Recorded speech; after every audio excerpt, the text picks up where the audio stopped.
Post harvest losses के बारे में हमने बहुत सुना है। एक्चुअल में ये क्या है, इससे क्या मुराद है? मैं तो हैरान हूं कि आपने सुना है, बिकॉज इसकी ज़्यादा बात नहीं होती। रिटेलर तक जो भी लॉस होता है वो पोस्ट हार्वेस्ट लॉस के ज़िम्मे में आता है, और रिटेलर ऑनवर्ड्स जो लॉस होता है उसको वेस्ट, ह्यूमिडिटी और गर्मी की वजह से फंगल अटैक्स होते हैं। पोस्ट हार्वेस्ट लॉसेस का जो क्वांटम है वो $1 ट्रिलियन सालाना से ज़्यादा है। तकरीबन 32% ग्लोबली जो फूड प्रोड्यूस करते हैं इट इज़ लॉस्ट। पाकिस्तान में ये जो सालाना जो लॉस है ये तकरीबन $5 बिलियन।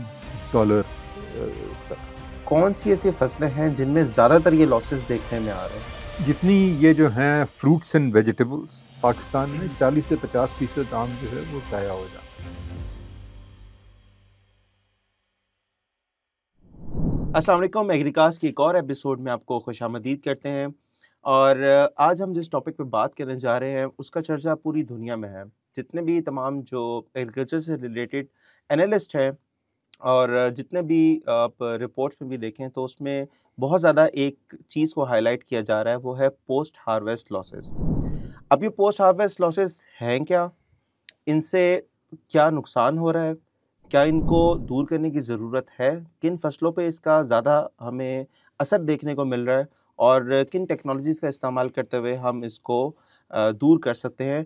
तो इस सब को डिस्कस करने के लिए आज हमने कॉनकेव एग्री के chief commercial officer doctor Fawad को दावत दी है। उनको वेलकम करते हैं। डॉक्टर साहब अस्सलाम वालेकुम। वालेकुम अस्सलाम। Thank you for the invitation. Doctor साहब welcome, you are most welcome. बहुत अरसे बाद आपसे दोबारा इस नशिस्त पे बात हो रही है और आई होप सो आज का प्रोग्राम जो है वो अपना हमारे व्यूअर्स के लिए भी बहुत ज़्यादा इंटरेस्टिंग होगा। तो सबसे पहले डॉक्टर साहब शुरू करते हैं। पोस्ट हार्वेस्ट लॉसेस के बारे में हमने बहुत सुना है। एक्चुअल में ये क्या है, इससे क्या मुराद है पोस्ट हार्वेस्ट लॉसेस से? देखें, मैं तो हैरान हूँ कि आपने सुना है, बिकॉज इसकी ज़्यादा बात नहीं होती। और जब मैंने ये पोस्ट हार्वेस्ट लॉसेस के बारे में पढ़ना शुरू किया तो मैं एक्चुअली दंग रह गया कि ये इसका क्वांटम कितना बड़ा है और इस पे क्यों हमारे वो फोकस नहीं है, वो एक सवालिया निशान है। मैं थोड़ा सा पोस्ट हार्वेस्ट लॉसेस के बारे में ताकि व्यूअर्स समझ उनको अंदाज़ा हो जाए कि ये क्या बला क्या है। अच्छा, इसमें दो चीज़ें हैं, एक है लॉस और एक है वेस्ट, और इनकी जो टेक्निकल डेफिनेशंस हैं वो मैं बताता हूँ।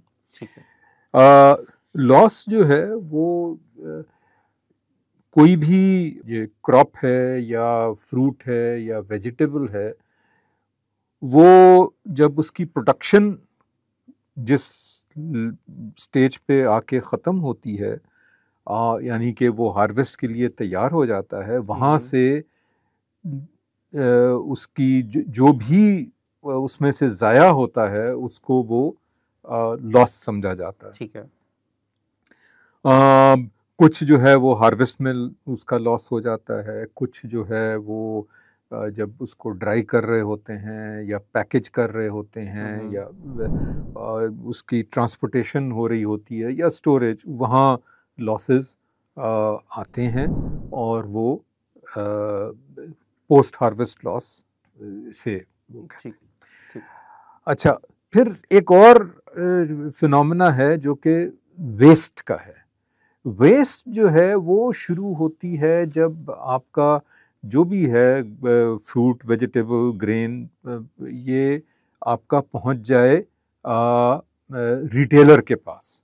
ठीक है। रिटेलर के यहाँ जो ज़ाया होता है, या जब हम ख़रीद लेते हैं, हम घर लेके जाते हैं और वो उसका इस्तेमाल नहीं होता, वो फेंक दिया जाता है। कोई, अब आप जैसे केला की मैं एग्ज़ाम्पल देता हूँ। आप केले लाते हैं घर में, वो अगर 2 दिन में वो ना खाए जाएं तो वो गल जाते हैं। तो वो वेस्टेज के लेकिन में आती है। उसमें आता है। ठीक है। लेकिन वेस्टेज और भी है, ये होटलों में, शादियों में, हम्म। इस पे हम अलहदा बात ये करेंगे। अलग डिबेट है बिल्कुल। नहीं, उस पे भी आज भी थोड़ा करेंगे, लेकिन वो it is important to understand कि पोस्ट हार्वेस्ट लॉस क्या है और फूड वेस्टेज क्या है।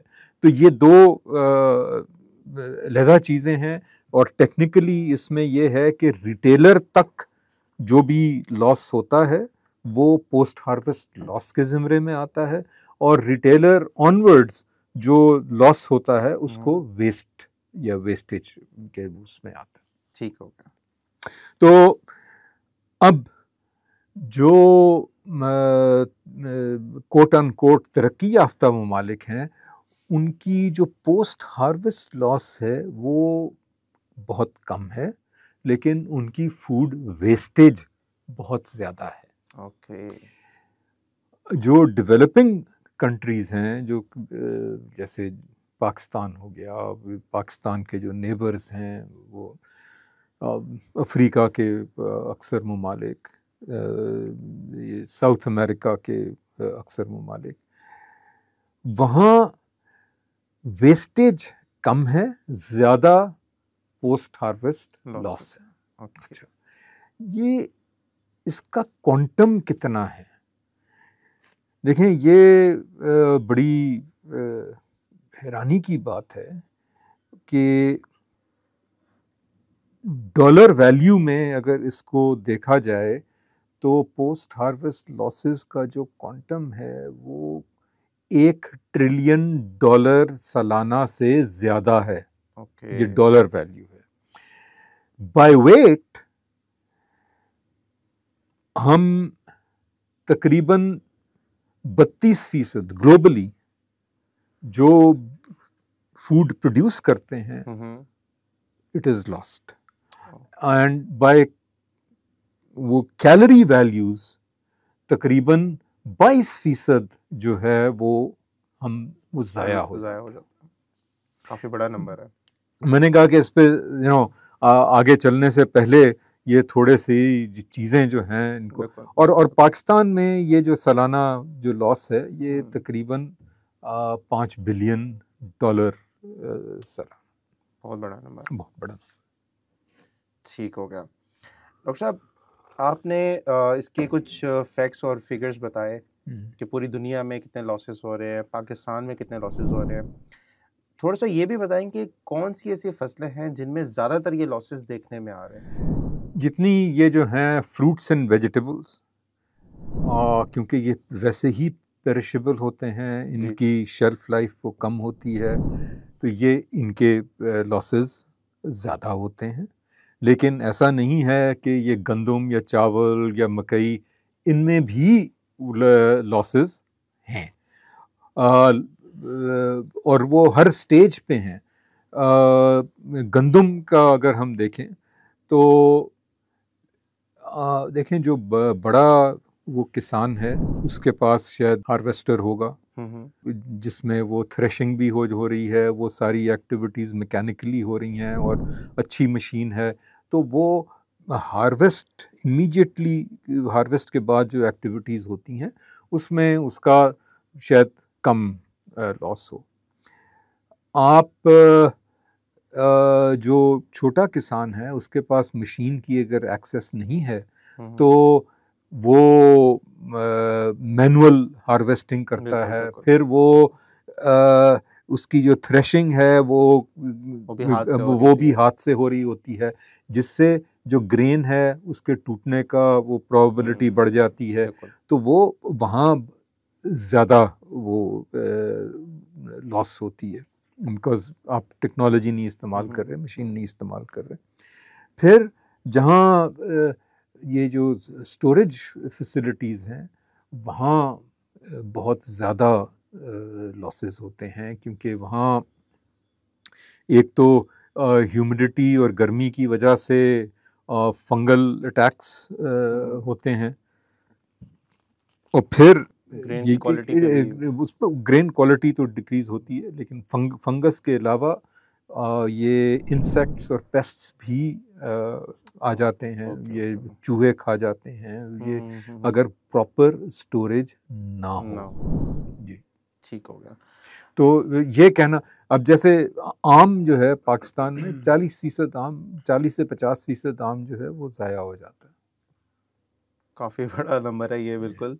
और मेरे ख्याल से इस तरह की जो है पहले भी गुफ्तगू हमारे चैनल पे हुई नहीं है। फॉर द फर्स्ट टाइम जो है वो इस तरह के फैक्ट्स और फिगर्स बताए जा रहे हैं। डॉक्टर साहब, मुझे ये बताएं कि हम इस पे काबू पाना, समझ में तो आ रहा है कि भई इतना ज़्यादा लॉस होता है। असल में अगर इस पे हम काबू पाते हैं या इसके लिए कोई भी इक़दामात करते हैं, इससे हमारी इकॉनमी पे या हमारे समाज पे क्या फ़ायदा होगा? किसान क्यों करे ये? अच्छा देखें, बहुत अच्छा सवाल है आपका कि ये क्यों करें और इसका क्या फ़ायदा। सिर्फ देखें, ये जो आप, एक तो आपकी है, मैं इस सवाल के मुख्तलिफ पहलू हैं। ठीक है। सबसे पहले तो एक तो इकोनॉमिक लॉस है, जैसे मैंने बोला। बिल्कुल। ठीक है, इसके पीछे देखें, अगर स्पेशली जो स्मॉल होल्डर फार्मर है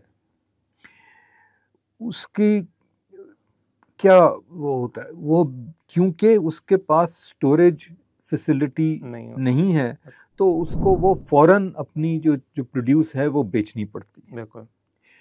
विच मीन्स कि उसको अपने खाने के लिए भी ख़रीदना पड़ता है। ये नंबर एक कि वो it is a net economic loss for the farmer.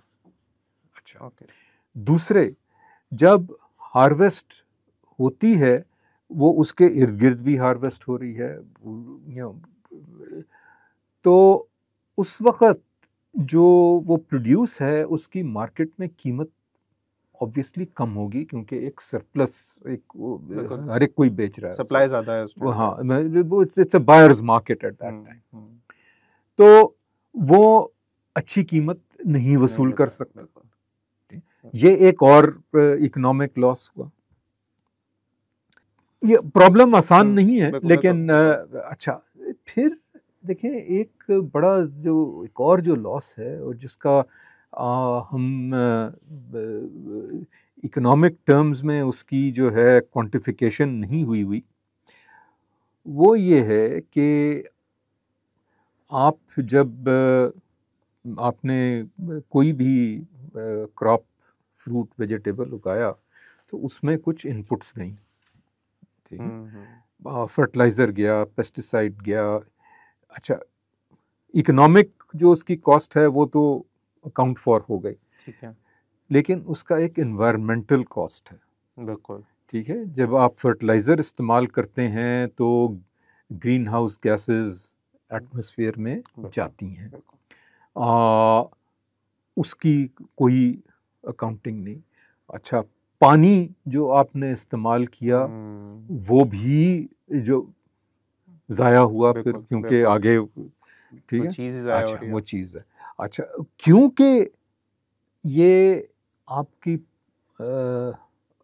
Post harvest losses इतने ज़्यादा हुए हैं, आपको लोगों को फीड करने के लिए एक ज़्यादा रकबे पे फसल उगानी पड़ती है। अच्छा, एग्रीकल्चर का जो एक और जो नेगेटिव इम्पैक्ट है वो इन्वायरमेंट पे वो है, वो आपके जो नेचुरल इकोसिस्टम्स हैं, जैसे वो फॉरेस्टेड लैंड है, वो बजाय वो फॉरेस्ट होने के जहाँ नेचुरल लाइफ, वो परिंदे और वो सारी चीज़ें, वो वाइल्ड लाइफ वहाँ एग्जिस्ट करे, वो आप ख़त्म करते हैं, ठीक है। और क्योंकि दुनिया की पॉपुलेशन बढ़ रही है, हमें और we need to almost double our food production by 2050 to feed the world. लेकिन अगर हम ये पोस्ट हार्वेस्ट लॉसेस पे थोड़ा वो बिल्कुल। ध्यान दें, कंट्रोल करें, हम्म, तो वो जो डेल्टा है वो कम हो सकता है। डिफरेंस है बिल्कुल ऐसे ही। और ये फूड सिक्योरिटी के लिए तो बहुत बड़ा एक बहुत जी थ्रेट है। जी। इस पे मेरे ख्याल से अभी दुनिया तो बड़े अरसे से इस बारे में बात कर रही है। पाकिस्तान में भी अब जो है वो कुछ लोग हैं कॉन्क्लेव वैगरी के प्लेटफॉर्म से भी इस बारे में बात हो रही है बहुत ज़्यादा। तो फूड सिक्योरिटी के हवाले से क्या खतरात आप देख रहे हैं कि अगर इन पे काबू ना पाया गया तो? देखें, जैसे मैंने कहा कि देखें, जो जो स्मॉल होल्डर फार्मर्स जी। हैं वो they are food insecure, they need to buy food. हम्म, ठीक है, अगर वो कुछ, और ये इसके जो हल हैं, कुछ जो हैं बड़े सोफिस्टिकेटेड हैं, कुछ बड़े सिंपल भी हैं, और दुनिया में वो इस्तेमाल भी हो रहे हैं, उनका आगे बिल्कुल आगे चल के बिल्कुल जिक्र भी बिल्कुल करेंगे। बिल्कुल। तो small holder farmers can become net sellers, अभी वो नेट बायर होते हैं। एक ये चीज़। दूसरी, अ, देखिए, हमने अगर ये डबल करना है फूड प्रोडक्शन, हम्म, वो आसान नहीं है। बिल्कुल। ठीक है, वो अगर हम नहीं कर पाते तो ऑब्वियसली लोग भूखे। भूखे होंगे। बिल्कुल ठीक है। अच्छा, और ये सिर्फ देखें, इसमें इसको हमें जो इसके बारे में अगर हम सोचें तो we need to take a systems approach.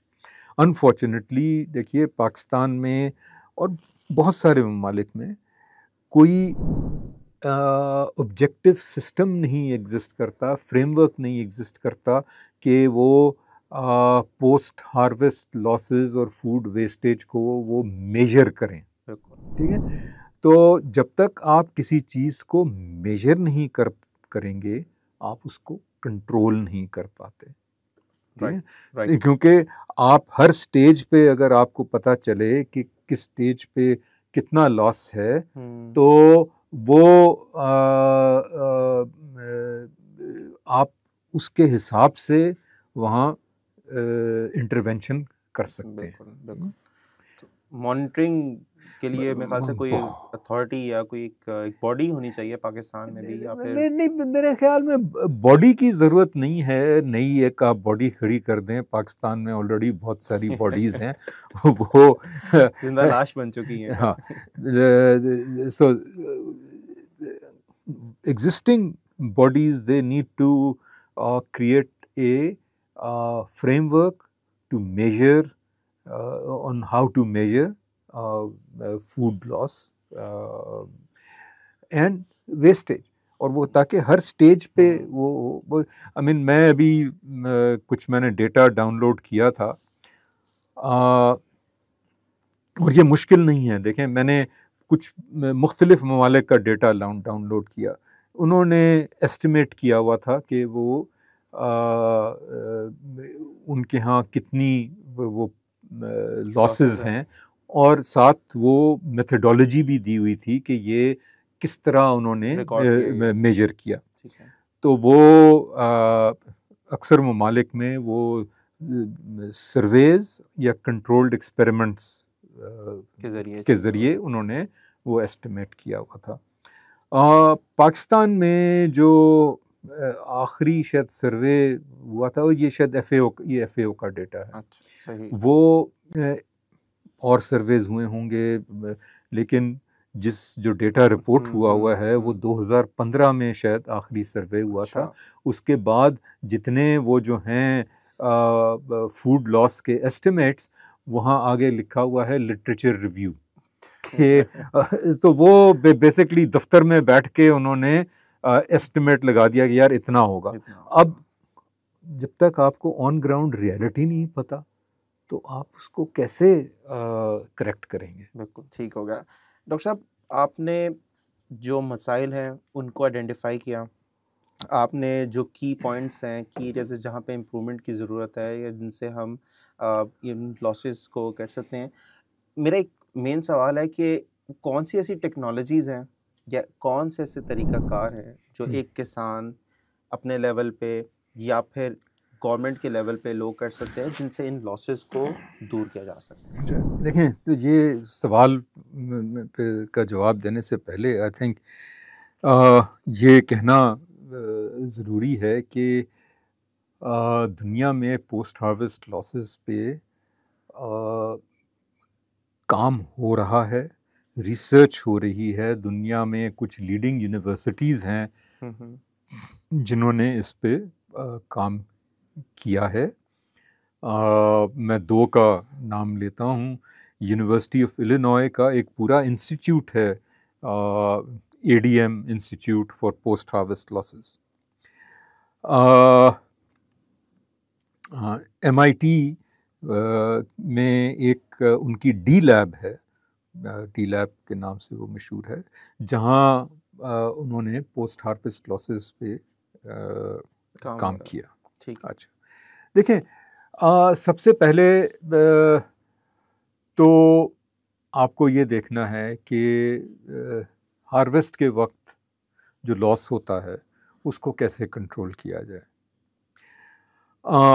मैंने पहले बताया कि वो मैनुअल प्रोसेसेस, मैनुअली वो हार्वेस्ट होता है, उसमें ज़्यादा वो जो harvest immediately at that time losses होते हैं। अब देखें, जो स्मॉल होल्डर फार्मर है वो मशीन तो नहीं अफोर्ड कर सकता, ठीक है, तो इसका क्या सलूशन है? देखें, दुनिया में इस प्रॉब्लम को टैकल करने के लिए, और ये मैंने इस पे एक दफ़ा पहले भी वो कुछ थोड़ी बात की थी, कोऑपरेटिव्स बनाए हैं। नाउ जब आपके पास कोऑपरेटिव्स हों तो आप as a cooperative you can afford to buy machinery, और you can afford to rent machinery for the entire cooperative. अच्छा, इसमें देखें मसला क्या है? मसला ये है, एक तो बड़ा ऑब्वियस है कि वो मैनुअल इनएफिशिएंट है, टूट जाते हैं। लेकिन अब फ़र्ज़ करें आपकी फसल तैयार है, आप हार्वेस्ट आपने शुरू की और बारिश हो गई, ठीक है, जो अगर आप मशीन से कर रहे हैं तो आप उसको स्पीडीली कर लेंगे। आपको अगर पता चल जाए कि ये बारिश होने वाली है तो आप टाइमली वो हार्वेस्ट कर लेंगे, और मशीन के ज़रिए वो करना पॉसिबल भी। अगर आप वो मैनुअल कर रहे हैं तो वो तो आपकी फसल में लॉस होना, वो ठीक है, वो प्रोबेबिलिटी बढ़ जाती है।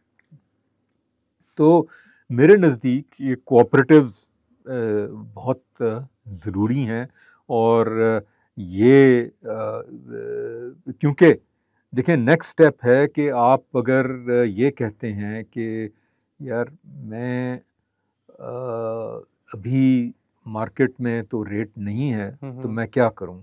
मैं उसको स्टोर कर लूं। अच्छा, अब वो स्टोर करने के लिए अगर आपके पास प्रॉपर स्टोरेज नहीं है फैसिलिटी, या प्रॉपर स्टोरेज फैसिलिटी तक रसाई नहीं है, तो वो आप सब ऑप्टिमल स्टोरेज इस्तेमाल करेंगे, जिसमें वो ह्यूमिडिटी और हीट की वजह से वो मोल्ड और फंगस होगा, नंबर 1। नंबर 2, वो पेस्ट अटैक्स होंगे, और वो आपकी वो ज़ाया हो जाएगी। अच्छा, इसमें बड़ी कुछ बड़े सिंपल सॉल्यूशंस हैं। देखें, ये हर्मेटिकली सील्ड बैग्स में आते हैं, और वो शायद कॉनकेव एग्री ने भी सप्लाई किए हैं, ठीक है। तो उनसे क्या होता है कि एक्चुअली अगर आप वो हर्मेटिकली सील्ड बैग्स में वो स्टोर करें तो आप ये चावल और गंदम और इस तरह की जो ग्रेन्स और सीरियल्स आप 1-1.5-2 साल तक वो स्टोर हो जाए। और एक थोड़े से बड़े स्केल पे वो ये हाजी सन्स हैं, लाहौर की कंपनी, वो हर्मेटिकली सील्ड बैग्स वो बनाते हैं, सप्लाई करते हैं। तो ऐसा नहीं है कि वो बिल्कुल, लेकिन कॉमन नहीं है, उसकी एक कॉस्ट है और उसमें से अवेयरनेस नहीं है। अच्छा, हम्म, फिर देखें ये फ्रूट्स और वेजिटेबल्स के लिए आपको बड़ा वो जो है वो चीज़ जो इस्तेमाल की जा रही है अफ्रीका में काफ़ी, और कुछ हमारे ख़ित्ते में भी कुछ ममालिक में हो रही है, उसका पाकिस्तान में मैंने इस्तेमाल नहीं देखा। वो कहलाते हैं ज़ीरो एनर्जी कन्वेक्शन कूलर्स। अच्छा, ये क्या चीज़ होती है? अच्छा, ये चीज़ जो है ना, आपने कभी वो देखा है कि मैं तो जब मैं बड़ा हो रहा था तो घर में फ्रिज नहीं होता था, लेकिन गर्मियों में पानी ठंडा मिलता था। वो कैसे होता था? एक चीज़ कहलाती है गढ़ा बिल्कुल, या मिट्टी का, सुराही, बिल्कुल, ठीक है? उसमें वो कोई एनर्जी इस्तेमाल नहीं, इवेपोरेटिव वो कूलिंग वो होती थी। वो थोड़ा-थोड़ा पानी वो बाहर आता था, वो गर्मी से वो पानी इवेपोरेट होता था, और उसको ठंडा वो कर जो देता था। हीट अंदर जो वो पानी जो था हम्म, उसमें से हीट वो बाहर आ जाती है। बाहर आती थी।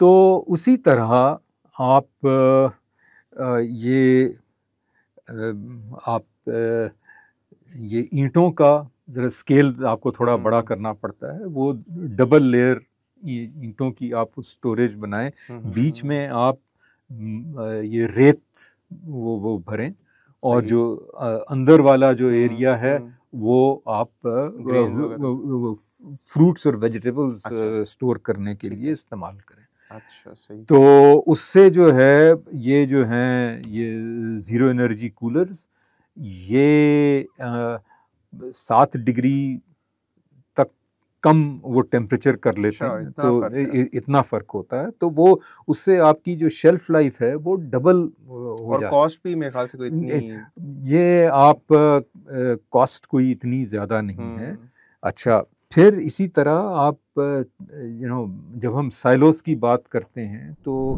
दिमाग में आता है वो बड़े-बड़े वो साइलोस। ज़रूरी नहीं है वो बड़े साइलोस हों, you can have small metal silos जिसमें आप ग्रेन आप रख सकते हैं, और वो अगेन वो आपकी ग्रेन की जो लाइफ है वो बढ़ जाती है। तो ये ये जो सॉल्यूशंस हैं ये इनको फ़रोग़ देना ज़्यादा आसान होगा अगर कोऑपरेटिव्स हों, ताकि वो देखें वो जो है एक फार्मर के लिए अपनी वो ग्रेन साइलो बनाना वो शायद मुश्किल है। मुश्किल है, बिल्कुल ठीक ऐसे ही। वो कलेक्टिवली है, अगर एक क्लस्टर कलेक्टिवली में। करें, लेकिन उसमें फिर आपको स्ट्रक्चर चाहिए कि यार हम्म, किसने कितना ग्रेन वहाँ स्टोर किया, ताकि वो जब बेचने जाएं या इस्तेमाल करने जाएं तो वो उसकी अकाउंटिंग सही हो रही हो। फिर एक देखें हमारी जो ये जो बोरियां हैं वो जिस तरह वो बोरियों में वो जिस तरह उनको उठा के वो हम्म, लेके जाते हैं, वो बोरियों में से वो गिर रहा होता है। बिल्कुल। फिर आपकी जो है देखें जो ट्रांसपोर्टेशन सिस्टम है इट इज़ क्वाइट पैथेटिक, ठीक है? जो आपकी लेट्स से वो मंडी देखें जो बल्क में जो ट्रांसपोर्टेशन हो रही है, वो जो जिन ट्रक्स पे आपने ट्रकों की हालत देखी है, बिल्कुल। ठीक है? वो रेंगते हैं, वो बजाय इसके कि वो अच्छे वो स्पीड पे वो जाएं और वो उनकी जो है टेम्परेचर कंट्रोल्ड हो, तो वो गर्मियों में तो आपके ये फल फ्रूट वो धूप में ट्रांसपोर्टेशन में उनका वो ऑलरेडी। सत्यानाश हो जाता है। बिल्कुल। तो बहुत मतलब आसान नहीं है, गंभीर है। लेकिन आप ये देखें, मुझे हैरानी होती है कि देखिए मेरा बैकग्राउंड जो है वो टेलीकॉम सेक्टर से है, और ये 2000 की जो दिहाई थी उसमें जो टेलीकॉम सेक्टर में ग्लोबली सालाना जो लॉस था due to fraud and so forth, वो कोई $150 बिलियन था, ठीक है। और सारी टेलकोज दुनिया में they spent millions of dollars on implementing revenue assurance and fraud control systems, जिसकी वजह से इस वक्त ये 2023 का मेरे पास डेटा है, जो ग्लोबली वो जो था वो जो क्वांटम था ये लॉस का टेलकोज में, वो कोई वो $40 बिलियन से कम हो गया था। तो इतना फ़ायदा हुआ। अच्छा।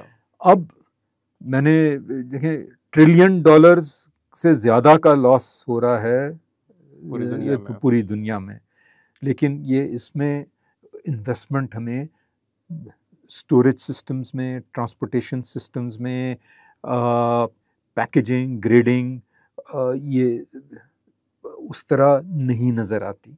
और उसकी वजह ये है कि देखें, वाइल नहीं नज़र आती देयर इज़ एन अपॉर्चुनिटी, लेकिन देखें ओनरशिप जो है वो बहुत स्कैटर्ड है, ठीक है ये पॉइंट आपका सही। तो अगर ये होता कि यार ये लेट्स से पाकिस्तान में 10 कॉरपोरेट एंटिटीज़ होती जो कि फार्मिंग कर रही होती, तो वो आपके ख्याल में वो, और सिर्फ यही 10 होती, वो $5 बिलियन का नुकसान सालाना तो वो नहीं अफोर्ड कर पाए, तो वो लॉस प्रिवेंशन सिस्टम्स वो इम्प्लीमेंट ज़रूर करते हैं।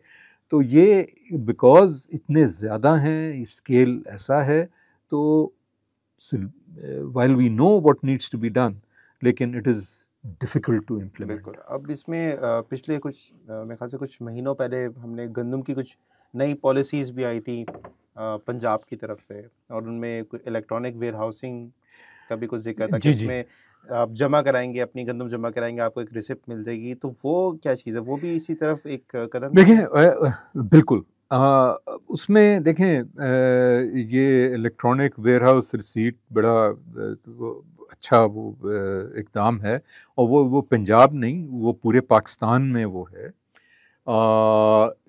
देखें उसके लिए पाकिस्तान में सबसे पहले तो वो वेयर हाउस जो है वो सर्टिफाई होना चाहिए कि वो वाकई एक क्वालिटी का वेयर हाउस है, और वो सारे मेजर्स उसमें। हाँ, तो ये नेमत कोलैटरल एक कंपनी है जो कि वेयर हाउसेस की सर्टिफिकेशन करती है। सही। उन्होंने मैं अभी ये कुछ दिन पहले ही वो उनकी वेबसाइट पे डेटा देख रहा था, पूरे पाकिस्तान में 34 वेयर हाउसेस को सर्टिफाई किया हुआ है, और राइस, वीट और मेज़ के लिए। अच्छा, ठीक है। इसके अलावा और कोई फसल नहीं होती। इसके अलावा और कोई नहीं, ठीक है।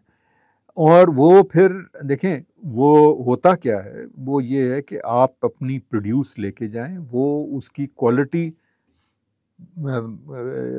वो देखते हैं, उस क्वालिटी की बेसिस पे और वो अगर अपने वो बेंचमार्क पे नहीं आती तो वो शायद ना एक्सेप्ट करें। अच्छा। और उस क्वालिटी की बेसिस पे आपको वो रिसीट देते हैं कि इतनी गंदम या इतने चावल या इतनी मकई हमने इस कस्टमर से अपने वेयर हाउस में स्टोर की है। और उसका फ़ायदा क्या है कि वो जो रिसीट है वो फार्मर जो है बैंक के पास वो ले जा सकता है। अच्छा। और वो that can act as collateral for getting loans. ठीक है, उसका ये उसका वो मेजर वो फ़ायदा है कि फार्मर की कैश फ्लो जो है वो। अच्छा, इसमें अगेन फार्मर एक तरह से रिस्क ले रहा होता है कि यार मैं अभी स्टोर करवाता हूँ कि वो 6 महीने के बाद या 3 महीने के बाद मुझे शायद ज़्यादा प्रॉफिट देगी। बहुत बेहतर कीमत मिलेगी और मैं नेट, हम्म, क्योंकि इट्स नॉट जस्ट कि वो क्या कीमत उस वक्त होगी, दैट कीमत has to be should also cover the cost of interest that the अच्छा। Farmer has to pay on his loan for hmm, that hmm, amount, ठीक है। वो प्लस वो स्टोरेज तो मुफ्त में नहीं हो रही, बिल्कुल, उसके अलग कॉस्ट है। उसकी भी कॉस्ट है, प्लस उसकी एक अपॉर्चुनिटी कॉस्ट है कि यार मैं, तो वो फार्मर को ये सारी कैलकुलेशन वो करनी होती है। तो ठीक हो गया। नहीं डॉक्टर साहब, मेरे ख्याल से बहुत डिटेल गुफ्तगू आपने इस पे की और काफ़ी ज़्यादा इन्फॉर्मेशन मुझे भी आज के प्रोग्राम में मिली है। और मेरे ख्याल से आप लोग भी अगर मज़ीद इस हवाले से कुछ रहनुमाई अगर हासिल करना चाहते हैं तो हमारी हेल्पलाइन ये नीचे आ रही होगी, हमारा व्हाट्सएप नंबर भी है। किसान मददगार जो है वो उसके दरवाज़े हमेशा आपके लिए खुले हुए हैं। आपको काश्तकारी में किसी भी हवाले से अगर आपको रहनुमाई चाहिए, कोई फैसिलिटेशन अगर आपको चाहिए, तो हम हाज़िर हैं, बिल्कुल हाज़िर हैं। हमारे जो एक्सपर्ट्स हैं, ज़रूरी एक्सपर्ट्स, वो मौजूद हैं। आप उनसे बात भी कर सकते हैं। अगर आपको क्वालिटी सीड, फर्टिलाइज़र या कोई भी अद्वियात, ज़हर वगैरह या कोई भी इस तरह की और भी चीज़ आपको मशीनरी लेट से आपको जदीद मशीनरी अगर चाहिए, तो उसकी फैसिलिटेशन भी हमारे पास होती है और इसके अलावा दीगर सर्विसेज़ हैं, वो आप हमसे रब्ता करके मज़ीद वो भी जान सकते हैं। डॉक्टर साहब, एंड में अगर आप कुछ कहना चाहेंगे अच्छा, और प्रोग्राम हाँ, को। मैं हाँ, देखें, मैंने शुरू में ये वेस्ट के बारे में बात की थी। पाकिस्तान में भी बहुत खाना ज़ाया होता है। बिल्कुल। शादी में मैरिज हॉल्स हैं, वहाँ ये खाना ज़ाया होता है, होटल्स में वो ज़ाया होता है। एक ये मेरे ख्याल में ये लम्स के ग्रेजुएट थे, 3 young folks, I would like to actually mention them. उन्होंने एक कंपनी बनाई है रिस्क के नाम से, बिल्कुल। और वो उनका वो पूरा वो प्रोग्राम है कि वो ये मैरिज हॉल से, होटल से जो बच जाता है खाना, उसको वो कलेक्ट करते हैं, उसको वो एनालाइज भी करते हैं कि ये फिट फॉर कंजम्पशन है।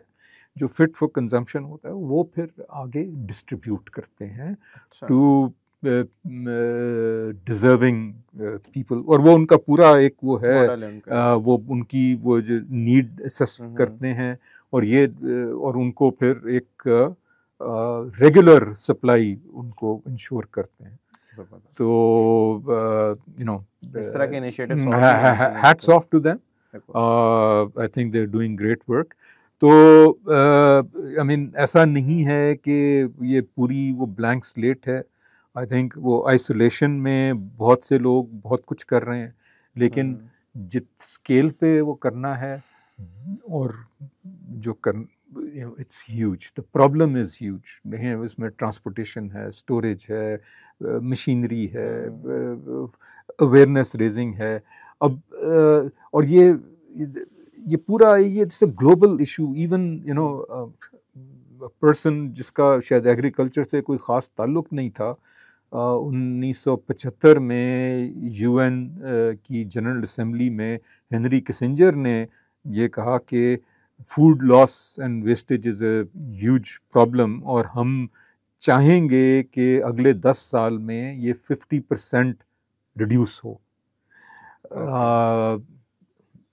मेरा नहीं ख्याल कि वो that target was achieved, but I think it's very important, जैसे कि we need to have a measurement framework as a first step, and then we need to have some targets कि हम इतना गंदम में इतना कम करेंगे, टमाटर में इतना कम करेंगे, और उसको मेजर करें।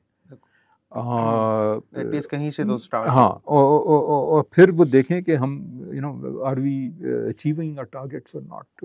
तो ये कंक्लूडिंग मेरे रिमार्क्स। चलें, बहुत शुक्रिया डॉक्टर साहब। और अगर आपने किसान मददगार को सब्सक्राइब नहीं किया तो अभी हमें सब्सक्राइब कर लें, ताकि इस तरह की मज़ीद इन्फॉर्मेटिव वीडियोस आप तक पहुंचते रहें। और कमेंट्स में लाजमी बताएं अगर पोस्ट हार्वेस्ट लॉसेस से मुतालिक आपका कोई सवाल है, कोई चीज़ आपको अगर समझ में ना आई हो, हम मज़ीद एक और प्रोग्राम भी कर सकते हैं। तो आप अपने सवालात जो है वो कमेंट में भी हमें लिख सकते हैं और इंशाल्लाह हम उसको देखेंगे और अगर कोई वीडियो बनाने की ज़रूरत हमें लगती है तो ज़रूर उन सवालात पे हम एक सेपरेट वीडियो बनाएँगे। तो उम्मीद है कि आज की वीडियो आपको पसंद आएगी, वीडियो को लाइक कर लें और दोस्तों के साथ शेयर करें। इंशाल्लाह अगली किसी वीडियो में आपसे मुलाकात होगी। अपना ख़्याल रखिएगा। अल्लाह हाफ़िज़।